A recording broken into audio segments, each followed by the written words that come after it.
Tommy's gonna taste the gin so that you don't have to. Let's just save your money, yeah, that's what Tommy wants.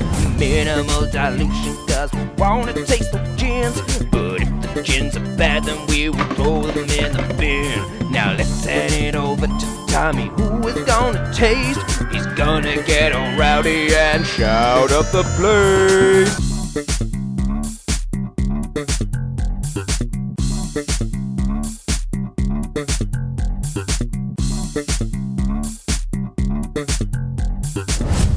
What's up? And welcome back to Tommy Tastes, the channel where I taste the gin so that you don't have to. The money-saving expert of gin. That's right, Martin Lewis, take two here. Let's crack on and taste. Where's that gin? Na, na, na, na, na, na, na, na, na, na. This week, my absolute pleasure to present to you Bathtub Gin. Woo! Probably one of the fanciest, most unique bottles out there. Really pops you in mind of a classic Victorian kind of medicine bottle. Great brown paper look, fantastic kind of string around the bottle, and a wax seal. If you are looking for a way to win over my heart, a wax seal is truly that thing. I also think this artwork is fantastic on the front and gives you a real great idea of the history of Bathtub Gin. Now, it's a bit of a myth, the whole Bathtub Gin thing of Prohibition America making alcohol in a bathtub.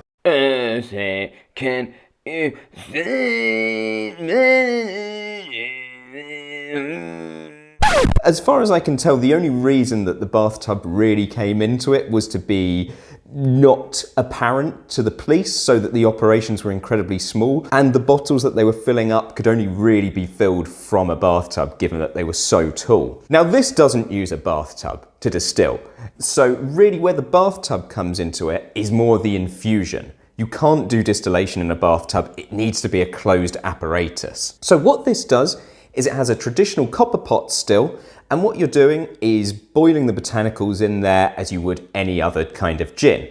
But then when you get your final product, what it's then doing is infusing, or as it puts it here, cold compounding, very wacky distillation term, but to us, infusing, with a serious amount of those botanicals again over a week-long period.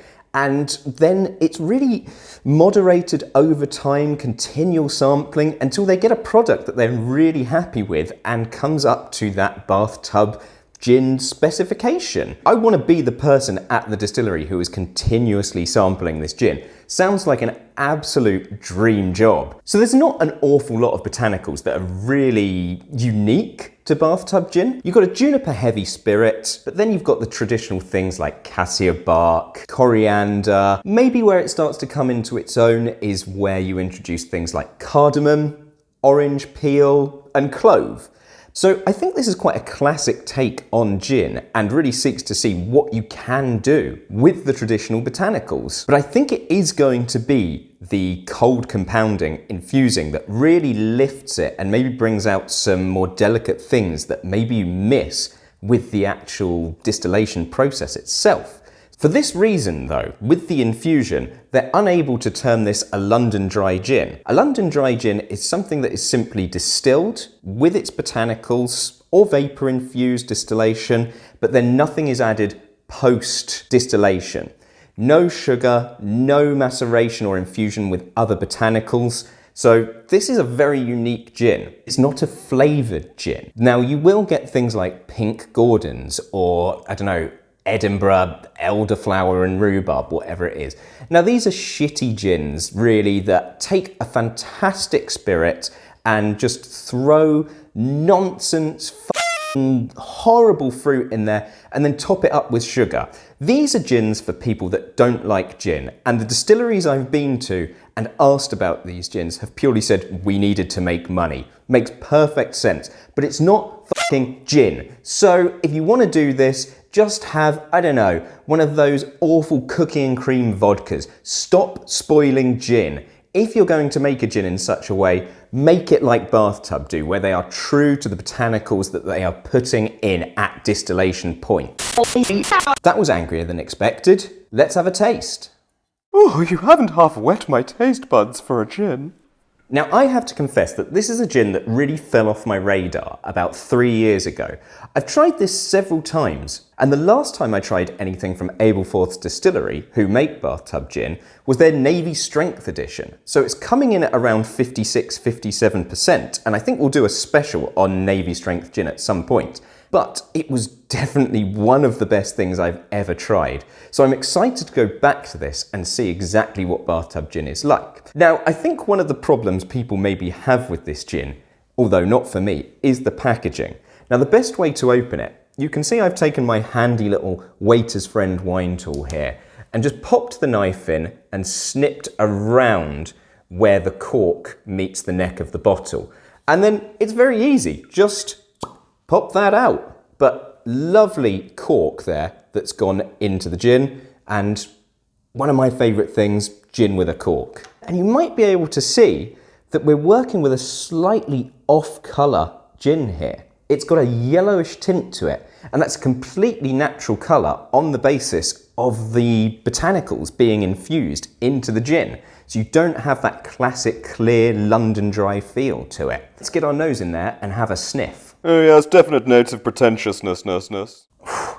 That has a nose like nothing else. It is so big, so floral, so juniper led, but lovely kind of orange notes. The cinnamon's there, the cardamon's there. This is a big gin, and I'm expecting this to be a big gin on the palate as well.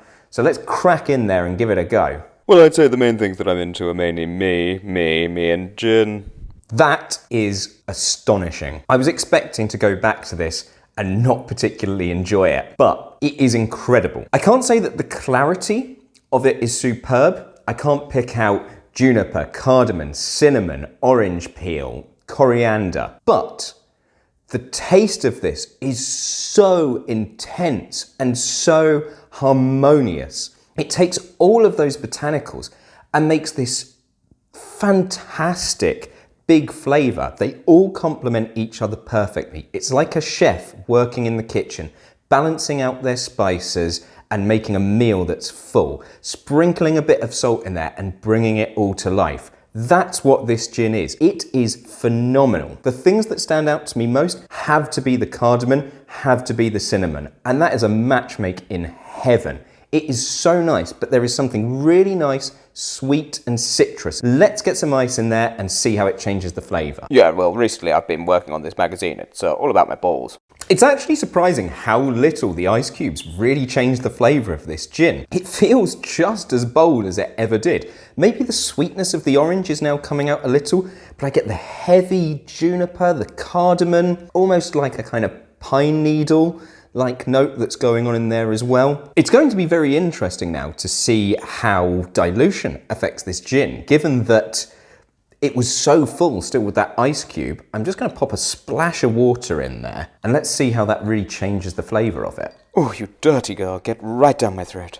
I think we may have found the perfect gin here. I really think we may have found it. The dilution with that sets it alight completely. The cardamom that's in there, the cinnamon, the orange, the clove, they are all working together so harmoniously. You get this thing that's almost like a really high quality cola or almost root beer-like feel to it in terms of the sweetness. And the citrus, the juniper, it's also full. It's withstood the dilution so perfectly in a way that most gins just are incapable of doing so. I love this. This is exactly what a gin should be like. Your standard London dry gin. It's all about the bathtub, baby. I am over the moon that I have come back to this gin after such a long time. And to be honest, I always liked it, but I never got the appreciation that I got for it this time. Sitting down and actually tasting things and coming to them with a fresh mind, I think is so important. And where I loved that Navy strength, it kind of made this gin redundant for me. And I'm so glad that I have come back and given it a taste because it is fucking incredible.